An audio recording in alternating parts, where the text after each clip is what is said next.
Daniel Bryan. Daniel Bryan, of course, an NXT favourite, and indeed a Ring of Honor favourite more so, and a guy who has so much support in the IWC, or so Michael Cole would say. I mean, we know Bryan Danielson, or Daniel Bryan, has been known a long time before the WWE. They certainly didn't make his name. They didn't really make his gimmick.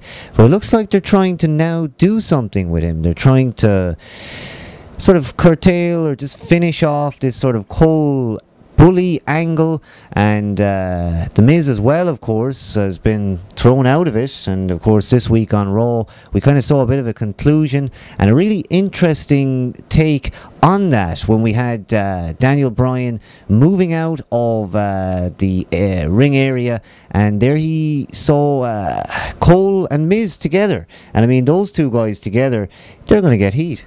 Yeah, of course they're going to get heat. It's great. I love what they're doing with him, and he's just so good to watch, isn't he? I mean, even from the get-go, straight in for that submission move, and he's just terrific to watch, you know? And I think he's going to be a future headliner, definitely. He's got everything it takes, and he might look a bit kind of gimpy sometimes, but yeah, I think he can get over big time. He's kind of like the underdog a bit, isn't he?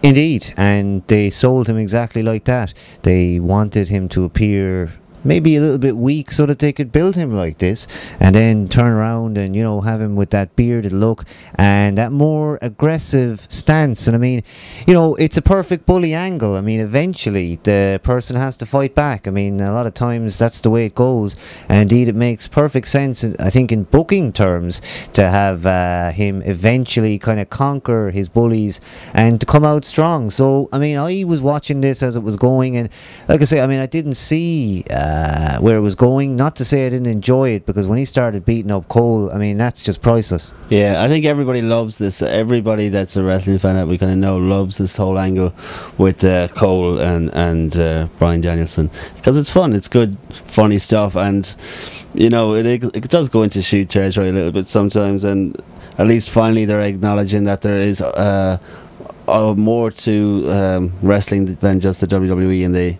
even though they acknowledge it as the independents or whatever, at least they're actually acknowledging it for once. Yeah, still calling it the minor leagues, but they are acknowledging it, and that's a very good point. They're saying now, you know, independence, and I mean, that's exactly what they are. I mean, minor league is a bit unfair, but then yeah, they've been working on since the beginning with this, and we're finding out now, and you know, it's always good to not see something like that coming. I mean, that didn't get out on any dirt sheet, and maybe Stephanie tried to keep that one under her hat. Maybe she isn't anything to do with NXT. I'm not quite sure. Hope not. Indeed. Credits list. It'd be so great to see the credits scrolling at the end of a WWE TV show and to see exactly who is in charge of what. But I mean, Daniel Bryan, he's been bullied on commentary, and yeah, I mean, he's now defeated all of his I think nemesis, and indeed The Miz out of the picture. And somebody made an interesting point about The Miz's involvement with Daniel Bryan. I can't recall, maybe it was yourself, but it was, you know, to do with the fact that The Miz seems to show up everywhere where he maybe can get some heat and get some of a rub. I mean, you know, he's there with, you know, Chris Jericho. When Jericho's around, he had that little brief tag team. The Big Show, of course, you know, he had that little bit of a rub there. And also, you know, with Daniel Bryan. Now, he did do very well. I mean, he certainly deserved to be in it and played his role to a T. But it's just interesting how Miz finds himself in all the right places. That's a very good point, yeah. I don't think it was me who spoke about that, but it was a very good point, whoever did. Yeah, it's so true. It's very true. He's good, though. He's good. I mean, even the dirt sheet stuff with Jomo, it was good. Well, it wasn't great and wasn't really that funny. But, I mean, at least, you know, he got a little spot there, and that was pretty big on their .com and spilled onto the show, and it's more TV time for him. And then I think it just opened doors up for him to show how well he is, or how good he is on the mic. He really is really, really good.